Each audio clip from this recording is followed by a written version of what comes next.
Okay, now I'd like to help you become a little more familiar with your screen. The opening page has your regular stitches that you would like to use, and notice that 1 over the 2, that means there's more pages of this particular type stitching. You just touch this down arrow, it shows you your second page of sewing. Now in addition to just the different pages, you have different categories along the side. The second category gives you more decorative stitches, the third category is heirloom stitches, the fourth category has buttonholes, buttons, bar tacks, even sews the button on for you. Then the next category gives you directional sewing, and the category down here, the Q, is what stitches that quilters prefer. Again, you have 2 pages here in the quilting section. Now let's go back up to the top, and I just want to show you some other things that you might not realize.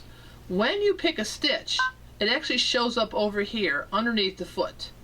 And what's important is this is actual size. It's 100%. That means if you stitch it out, put it right next to the screen, it would be the exact same size as what you're seeing.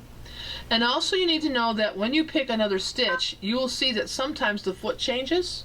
And right here this says letter G, and it shows you the foot. That means it would like you to use the letter G foot. Now the extra feet are always in your accessory box that you have here. And you just slide open the top.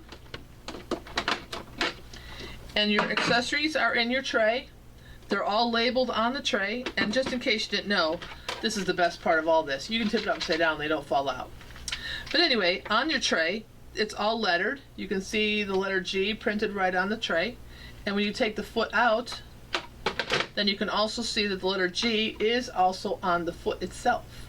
So if you have the foot where it belongs, or if you have them dumped on your table, you can still know which foot it is that the machine would like you to use.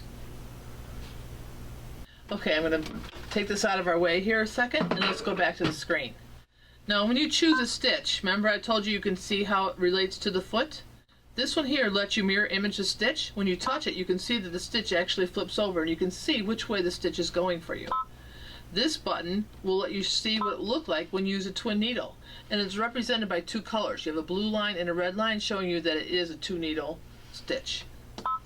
Okay, now here's what is totally amazing to me. Let's pick a blanket stitch. Let's go with this one here. It says 135. And you can see that my width is 1.5 and the length is 1.8. Now if I would like that stitch going off to the left to be wider, I can easily change it by touching the plus on my screen, and you can watch the stitch grow width-wise as you touch the buttons. Now I can make it smaller to get where I would like. I can change the stitch length.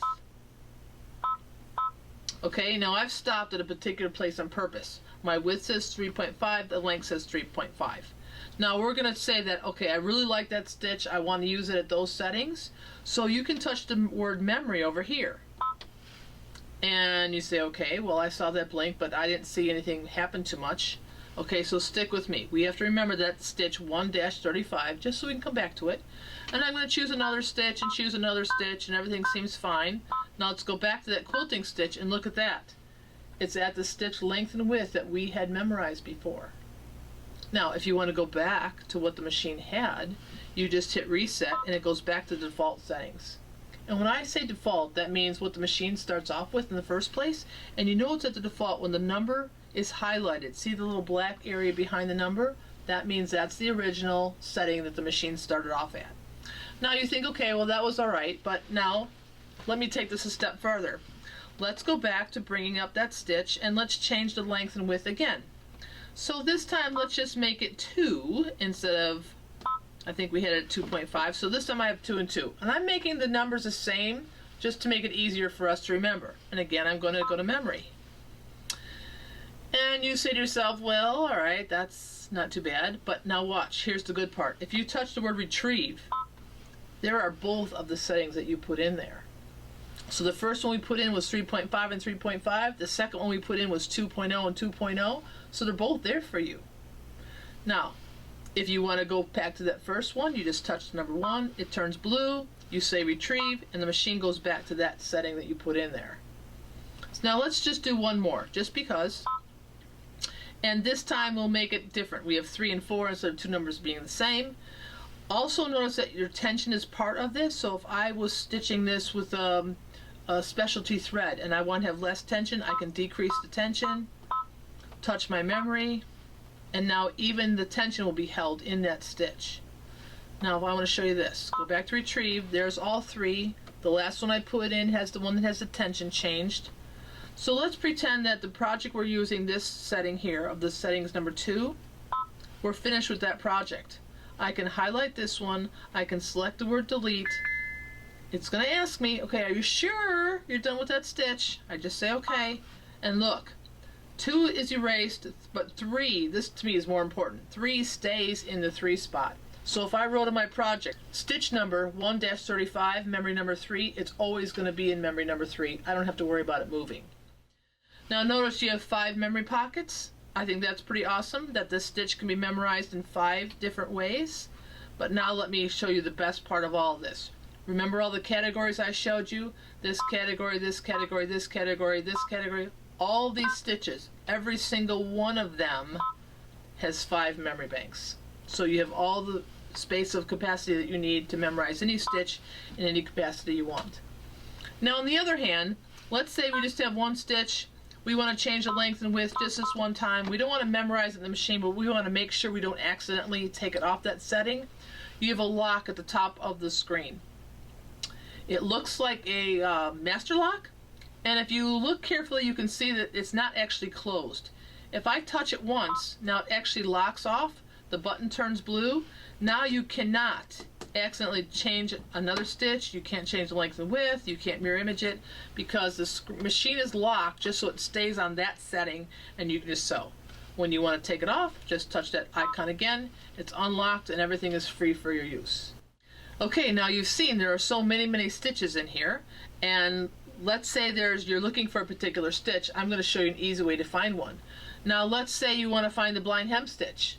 I know where it is, but you don't have that memorized yet, so this is what you do. You just touch this question mark down here at the bottom of your screen. And when you do that, 3 categories open up. Now to find a stitch, you're going to go to this one that says Sewing Guide.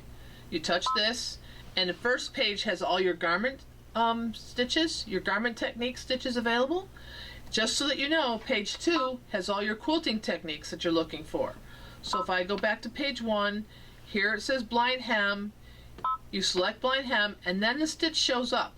Now this particular page tells us that we have stitch number 201 for other fabric and 202 for stretch. Now in our world we kind of think of other as woven, but be that as may, you have the stitches to pick from.